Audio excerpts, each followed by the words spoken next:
check out how I use my Milwaukee Packout system, specifically the drawers, the worktop, and the dolly that I use for a kind of a portable workspace for detailing in my garage.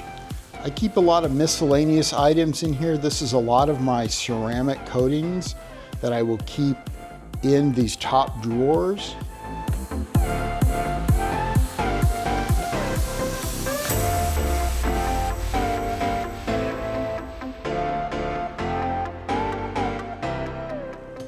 But I also keep a lot of my interior detailing supplies that are small items that I can keep readily available when I need them doing an interior detail.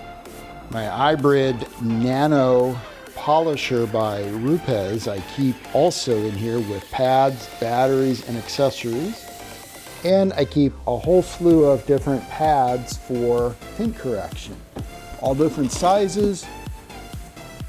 And I keep all of those right here in my Milwaukee Packout drawer system with the dolly